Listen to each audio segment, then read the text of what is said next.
कर्पूरगौरं करुणावतारं संसारसारं भुजगेन्द्रहारं सदा वसन्तं हृदयारविन्दे भवं भवानी सहितं नमामि। जय भोलेनाथ। भगवान शिव और माता पार्वती की कृपा सदा सर्वदा आप पर बनी रहे। आप सभी को सावन शिवरात्रि की हार्दिक शुभकामनाएं। आज सावन शिवरात्रि के पावन अवसर पर हम पाठ करेंगे सावन शिवरात्रि व्रत कथा का। तो चलिए शुरू करते हैं। सावन मास में आने वाली शिवरात्रि का बड़ा ही विशेष महत्व माना जाता है। शिव पुराण के अनुसार सावन मास में आने वाली शिवरात्रि का दिन भगवान भोलेनाथ को प्रसन्न करने के लिए और उनकी कृपा प्राप्त करने के लिए बड़ा ही शुभ माना जाता है। सावन शिवरात्रि का व्रत करने से व्यक्ति को दुख और पीड़ाओं से मुक्ति मिलती है। साथ ही इस दिन व्रत करने से माता पार्वती और भगवान शिव की कृपा प्राप्त होती है। तो आइए अब हम पाठ करें पुराणों में वर्णित सावन शिवरात्रि व्रत कथा का। एक बार ऋषिगण श्री सूत जी से कहते हैं कि हे सूत जी, आपके वचनों से हमें बड़ा ही आनंद प्राप्त हुआ है। अब आप हमें सावन शिवरात्रि व्रत की कथा विस्तार पूर्वक सुनाइए। हे सूत जी, क्या इस व्रत को इससे पहले किसी ने किया है, और यदि किसी ने अज्ञान से भी इसे किया हो तो उसका श्रेष्ठ फल क्या होता है, यह कहिए। सूत जी बोले, हे समस्त ऋषियों, इस पर मैं आप लोगों से एक शिकारी के इतिहास का वर्णन करता हूँ, जो सब प्रकार के पापों का नाश करने वाला है। पूर्व समय में एक शिकारी वन में रहा करता था। वह पशुओं का शिकार करके ही अपने परिवार का पालन पोषण किया करता था। एक समय की बात है, एक दिन वह शिकारी रोज की तरह ही शिकार के लिए वन में गया, परंतु पूरे दिन की भाग दौड़ करने पर भी कोई शिकार उस दिन उसके हाथ न आया। वह सोचने लगा, आज तो बड़ा ही संकट आन पड़ा है, क्योंकि उसकी स्त्री गर्भिणी थी और वह सोच रहा था कि किसी भी गर्भिणी स्त्री को तो अवश्य ही कुछ न कुछ आहार देना चाहिए। ऐसा विचार कर वह एक सरोवर के पास जाकर बैठ गया और सोचने लगा कि कोई ना कोई जीव तो पानी पीने के लिए अवश्य ही यहाँ आएगा और मैं उसे मारकर अपनी भूख को शांत करूँगा। ऐसा सोचकर वह भील सरोवर में जल पीकर वहाँ स्थित एक बेल वृक्ष पर पानी लेकर चढ़ गया। रात्रि के प्रथम पहर में एक हिरनी प्यास से व्याकुल हो वहां पानी पीने के लिए आई। जब उस भील ने उसे देखा तो वह बड़ा ही प्रसन्न हुआ और उसने अपने धनुष पर बाण चढ़ाया।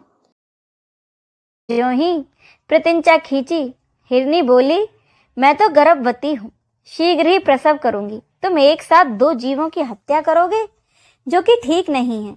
मैं अपने बच्चे को जन्म देकर बहुत जल्द तुम्हारे पास आ जाऊंगी, तब तुम मुझे मार लेना। शिकारी ने प्रत्यंचा ढीली कर दी और उस हिरनी को जाने दिया। कुछ ही देर में वह हिरनी झाड़ियों में गायब हो गई। कुछ देर बाद एक और हिरनी वहां से निकली। शिकारी की तो प्रसन्नता का ठिकाना न रहा। पास आने पर उसने धनुष पर बाण चढ़ाया। तब उस हिरनी ने कहा कि तुम मुझे मत मारो, मैं तो अपने प्रिय की खोज में भटक रही हूँ। मैं अपने पति से मिलकर बहुत जल्द तुम्हारे पास आ जाऊंगी। शिकारी ने उसे भी जाने दिया। 2 बार शिकार को खोकर उसका माथा ठनका। वह चिंता में पड़ गया। रात्रि का आखिरी पहर बीता जा रहा था। तभी एक अन्य हिरनी अपने बच्चों के साथ उधर से निकली। शिकारी के लिए यह स्वर्णिम अवसर था। उसने अपने धनुष पर तीर चढ़ाने में देर न लगाई। वह तीर छोड़ने ही वाला था कि वह हिरनी बोली कि हे शिकारी, मैं अपने इन बच्चों को इनके पिता के हवाले कर कर लौट आऊंगी। इस समय तुम मुझे मत मारो। शिकारी हंसा और बोला, सामने आए शिकार को छोड़ दूं? ऐसा मूर्ख नहीं हूं। इससे पहले भी 2 बार अपना शिकार खो चुका हूं।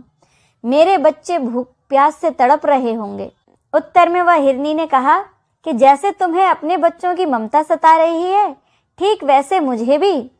इसीलिए सिर्फ बच्चों के नाम पर मैं थोड़ी देर के लिए अपना जीवन मांग रही हूँ। हे शिकारी, मेरा विश्वास कर, मैं इन्हें इनके पिता के पास छोड़कर तुरंत लौट आऊंगी। मैं वचन देती हूँ। हिरनी का दीन स्वर सुनकर शिकारी को उस पर दया आ गई और उसने उस हिरनी को भी जाने दिया। शिकार के अभाव में बेल वृक्ष पर बैठा शिकारी बेल पत्र तोड़ तोड़ कर नीचे फेंकता जा रहा था। पाँव फटने को हुई तो एक हष्ट पुष्ट हिरन उसी रास्ते पर आया। शिकारी ने सोच लिया, इसका शिकार तो मैं जरूर करूंगा। शिकारी की तनी प्रचन्नता देखकर वह हिरन विनती के स्वर में बोला हे शिकारी, यदि तुमने मुझसे पहले आने वाली यहाँ 3 हिरनियों तथा उनके छोटे छोटे बच्चों को मार डाला है, तो तुम मुझे मारने में देर ना करो, ताकि उनके वियोग में मुझे एक क्षण भी दुख न सहना पड़े। मैं उन हिरनियों का पति हूँ। यदि तुमने उन्हें जीवन दान दिया है, तो कुछ समय के लिए मुझे भी जीवन दान देने की कृपा करो। मैं उनसे मिलकर तुम्हारे सामने अभी आ जाऊंगा। हिरन की बातें सुनते ही शिकारी के सामने पूरी रात का घटना चक्र घूम गया। उसने अपनी सारी कथा उस हिरन को सुना दी। तब हिरन ने कहा, मेरी तीनों पत्नियां जिस प्रकार प्रतिज्ञाबद्ध होकर गई हैं, मेरी मृत्यु से अपने धर्म का पालन नहीं कर पाएंगी। इसीलिए जैसे तुमने उन्हें विश्वास पर छोड़ा है, वैसे मुझे भी जाने दो। मैं उन सबके साथ तुम्हारे सामने बहुत जल्द लौटूंगा। उपवास, रात्रि जागरण तथा शिवलिंग पर बेलपत्र चढ़ाने से शिकारी का हिंसक हृदय निर्मल हो गया था। उसमें भगवत शक्ति का वास हो गया था। धनुष तथा बाण उसके हाथ से अपने आप ही छूट गए। भगवान शिव की अनुकंपा से उसका हृदय ममता से भर गया। वह अपने अतीत के कर्मों को याद करके पश्चाताप की ज्वाला में जलने लगा। थोड़ी देर बाद हिरन अपने सारे परिवार शिकारी के सामने उपस्थित हो गया, ताकि वह उनका शिकार कर सके। किंतु जंगली पशुओं की ऐसी सत्यता, सात्विकता और सामूहिक प्रेम भावना देखकर शिकारी को अपने ऊपर बड़ी गिलानी हुई। उसकी आंखों से आंसुओं की झड़ी लग गई। उस हिरन परिवार को न मारकर शिकारी ने अपने कठोर दिल को जीव हिंसा से सदा के लिए हटा लिया और वह कोमल और दयालु बन गया। देवलोक से समस्त देव समाज इस घटना को देख रहे थे।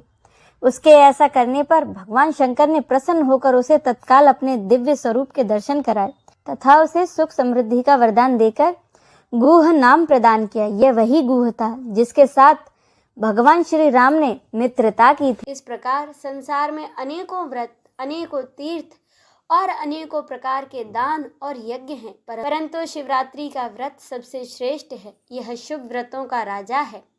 अपना हित चाहने वालों को यह व्रत अवश्य ही करना चाहिए। इसी के साथ यह व्रत कथा संपूर्ण होती है। बोलिए भक्त वत्सल भगवान शिव शंकर की जय, माता पार्वती की जय। हर हर महादेव।